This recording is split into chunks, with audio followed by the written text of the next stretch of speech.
Hey guys! It's been a while since I've done one of these, so that's kind of exciting. I will start, I guess, with exercise, getting back into exercise. Been doing much better the last week and a half or so. Been pretty consistent. Doing about like 30 minutes a day. That's so much better for me. I've pretty much transitioned to that over the last while, really. It's an hour of exercise.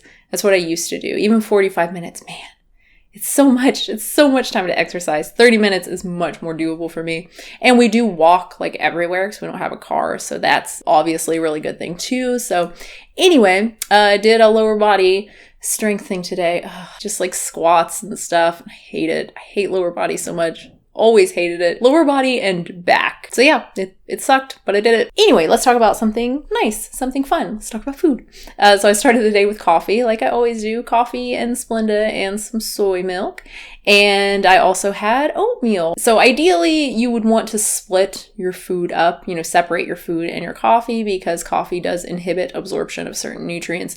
So ideally, you would want to have it. I think it's like an hour before your meal or, sometime in between your meals. But anyway, the oatmeal, this is basically the same oatmeal I make all the time with little variations. Sometimes I'll add some other nuts or like coconut flakes or something like that. But this is the kind of bare bones recipe that I just really love. It's super hearty. It's super satisfying. It's sweet enough without being super duper sweet and like sugary, like a packaged oatmeal or something. And yeah, it's super tasty. It's just oats and soy milk and obviously banana on top. You could mash up the banana in with the oats if you wanted, which is something I used to do. I just find I really hate it now. It's like really gross to me. I don't like the texture. Just mashed banana in general, I really don't like unless you're like blending it up so you don't have that mashed texture. Like I made some really good waffles from that Protein Ninja book that I got. Wake Up Waffles. They have banana in it, but the banana is blended up. So it's not like you get mashed banana. It's just got a little bit of banana flavor. Those were really good. Definitely the best protein waffle pancake type thing I've ever tried. But anyway, we're talking about oatmeal. So yeah, I just find I really, really prefer having the sliced banana on top. And plus my kid likes to like share my banana with me when I'm eating oatmeal. So walnuts, I usually put a little bit of chopped walnuts, chia seeds, a little bit of vanilla, a little bit of salt, and peanut butter. And I think that's it. And you can, I think I said this before in another video, you could take all of the dry stuff and just mix it up ahead of time in a container and then just take some and put it on like your oatmeal in the morning. I mean, this already takes so little time. If you were using a microwave, like I put the oats and the milk and the salt and the vanilla in the bowl, put it in the microwave for 2 minutes, take it out, add the rest of the stuff, mix it in, top it with bananas. That's it. It takes like 4 minutes maybe. But yeah, if you wanted to make it even quicker, you could mix the dry ingredients ahead of time. So that was breakfast. Then I had, oh my God, the best soup I have had in so long. I literally made this soup maybe 36 hours ago. It's gone now. Like by 24 hours, it was gone. And I ate like 95% of it. My partner had like a couple tastes, I think. My kid had a little bit. I ate the vast majority of it. I can't even remember the last time I made something that was so delicious. Like I couldn't stop eating it. Like I had to have another bowl, another plate, whatever. Anyway, what is it? It's a chunky, what did she call it? Chunky vegetable miso soup, I think is what it's called. It's from Isa Does It, that book I mentioned in the Beyonce vegan meal plan app review video. It's from that book and it just sounded really interesting to me. And oh my God, it's so good. It reminds me so much of a miso soup I used to have at this Japanese restaurant I used to eat at before I was vegan, because like nothing they have there is vegan. Even the miso soup, like it's soy based obviously, but then they add like some little critters in it, some kind of squid or something in it. Like even that is not vegan. Like nothing there is vegan. But man, I loved that place. And this soup, the base has that very specific miso soup base taste that this restaurant had. So, oh my God, it's so good. It's spicy, the kind of spicy that I like, which is from like copious amounts of black pepper. That's the kind of spice I like, where it's hot, but it tastes good, right? Like to me, I used to like sriracha, but now I'm so done with sriracha. It tastes like ass to me now. Even the smell of it, like I'm just not into it. And most hot sauces to me are just disgusting. It's like what So I'm just eating this because it's spicy? Why? What is the point? Why do I want something to be spicy? Just to be spicy? I don't know. I don't get it. But black pepper to me is just so delicious, and it happens to be spicy, you know? And the scallions too. There are lots of scallions in it, and those have their own kind of spicy thing, and it's like delicious scallion. You know, again, it's like tasty and happens to be spicy. Man, I love it. And it's so weird sounding because it's got all these, again, it's got like green beans in it, but it's a miso soup. Like, it's so weird. And I love that there are vegetables, because usually with a lot of really brothy soups, like, it's just salty water, right? It's not good for you. And this soup is insanely salty, but at least it's also got like cauliflower and some beans and like healthy stuff in it, right? Now, how you make it super unhealthy is by eating 3 servings of it in one day. I did that. Yeah, I had 2 more bowls of it. It was too delicious.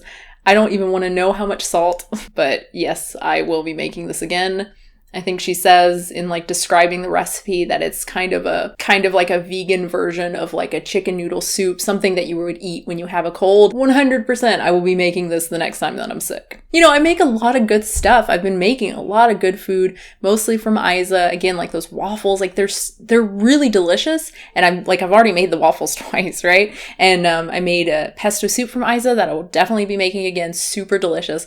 But there are just some recipes that are on a whole nother level. And this soup for me is just that whole other level where I ate the whole pot in a day. Okay, so the next thing I had, something else that I really love. Whenever I chop onions, garlic, like I did for the miso soup, if I have tomatoes, I like to eat tomatoes using the cutting board and the knife that I chopped the onion and the garlic on. You see where I'm going with this? It is so delicious. You get the perfect amount of onion garlic flavor, like on the tomato, on the slices, just like a hint, because obviously it's raw onion, it's raw garlic, so you don't want a lot. It's going to be overpowering, but you're just getting like the little bit of juice that's on the knife, that's on the cutting board. Add just a little bit of salt, maybe even a little bit of pepper if you're feeling fancy. If tomatoes were not so darn expensive, I would eat that all the time. I would just chop up garlic and onion, even if I weren't using it. So yeah, if you haven't tried it, just try it the next time you're making soup or something, the next time you're making a mirepoix or something. Just get some sliced onion and rub it around, slice it up. It's really good. So next I had a peanut butter sandwich, a PB Sammy. Hearing my kids say PB Sammy is just like, it's just the cutest thing ever. Then I had a smoothie, and this is kind of the dessert thing that I've been eating. It's very similar to the pregnancy smoothie that I made, obviously, while I was pregnant.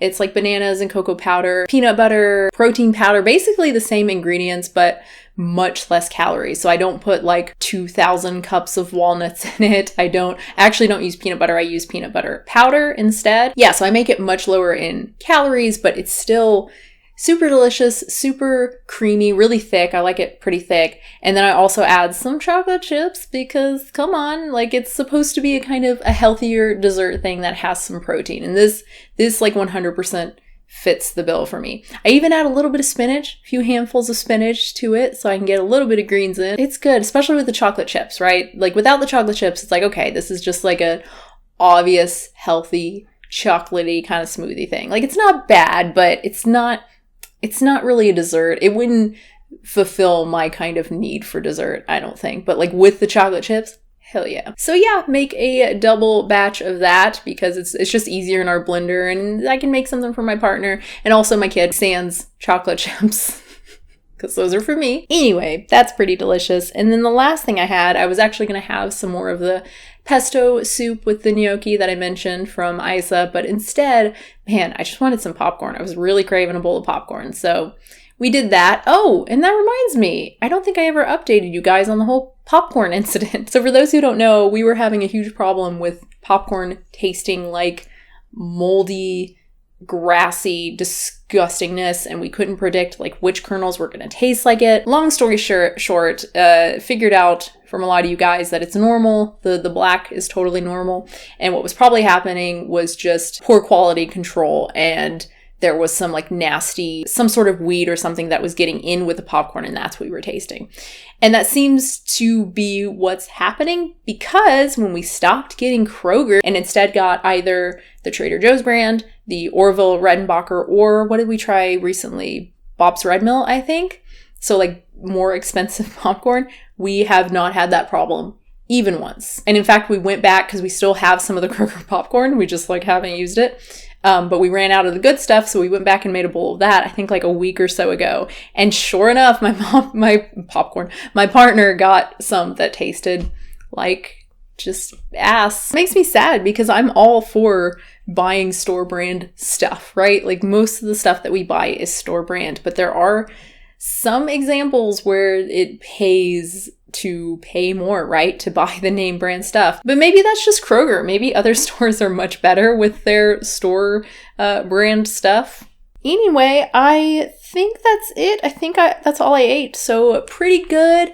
Obviously higher protein like I like. That's all I worry about really. I don't like count carbs or fat or anything like that. I just try to have, I guess, a fair amount of protein in every meal. That's really what I aim for because it makes me feel more satisfied. I mean, that's really it. And overall, I mean, it's a pretty like good, healthy day. I mean, the chocolate chips is just, that was like my sweet thing, right? The only real problem is the amount of salt in that soup. It's definitely a high sodium day, right? I'm not super concerned about my sodium intake, but you can obviously get too much, right? And having 3 bowls of that soup was very likely too much, but I don't regret it because man, so good. Anyway, thank you for watching, guys. I hope you enjoyed this. Of course, comments and questions down below. I would love to hear what you guys are eating some kind of sample days because I've gotten some good recommendations from you guys in the past. Of course, I can't even think of one right now, but I know I've gotten some good ones. And just, oh my God, what was it? Someone told me about tofu waffles the other day. I can't even remember where I saw that, but what? I've never heard of that before in my life. So that's something I get to look into and try. I'm so excited. Anyway, thanks for watching. Subscribe, that's cool. Support the channel, patreon.com/unnaturalvegan. And I will have a new video very soon. I feel like I said that super fast. New video very soon. And the thing, like, with upper body, most upper body, excluding back, I can decide kind of what I like better. Either lifting heavier, less reps, or like really high rep. It's like heavier, less reps, right? I hate like the low rep stuff. Oh God, it's painful. I hate it. But with lower body, like anything sucks. Really heavy weight, doing lunges, Bulgarian split squats, whatever. They're all terrible. Or doing like really, really high rep glute bridges or hydrants, donkey kicks, whatever. Also terrible. I can't think of one lower body move that I like genuinely like or don't mind doing. Oh, calf raises. Love calf raises because they're easy and they're so rewarding because you feel like the burn and you get that cramp. Like if you're holding heavy weights, ooh, like you feel it quickly and then you're done. Oh, it feels satisfying. And then my calves always hurt like so bad the next day, which sucks, but it's also like, yeah, I did that. With like glutes or anything else, again, like you have to go so heavy or you have to do so many reps. Ugh.